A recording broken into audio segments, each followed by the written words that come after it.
Première situation, avec le cadre légal actuel, une femme qui est en phase terminale d'un cancer souffre énormément.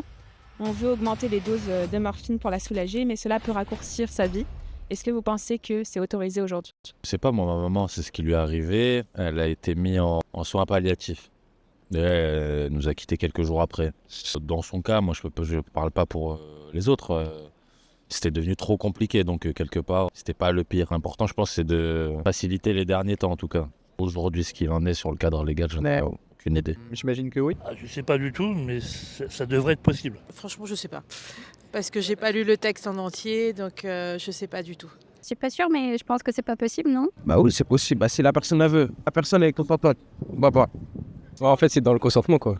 Moralement, j'arriverai pas. Moi, j'aurais attendu la mort. Spontanément, je dirais que dans certains pays, oui, mais en France, je suis pas sûre. Pour moi, si la dame, elle est consentante, entre guillemets, et qu'elle veut mourir pour raccourcir sa vie, alors qu'elle sait qu'elle va mourir, oui, bien sûr, pour moi, c'est un droit qu'elle peut avoir. Surtout si elle souffre en plus, et qu'en plus, il faut augmenter les traitements, etc. Je sais pas du tout si c'est autorisé aujourd'hui. Je pense que ça devrait l'être. Plutôt d'être en souffrance 10 ans, autant être un peu plus heureux, même si c'est que 2 ans. Tout cela est déjà possible en vertu de la loi Claes-Leonetti de 2016. Ce texte érige la prise en charge de la douleur comme priorité.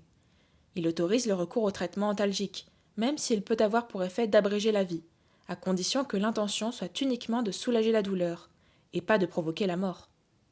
Devant une souffrance réfractaire et un pronostic engagé à court terme, il est possible de procéder à une sédation profonde et continue jusqu'au décès, sur la demande du patient ou après décision collégiale des médecins.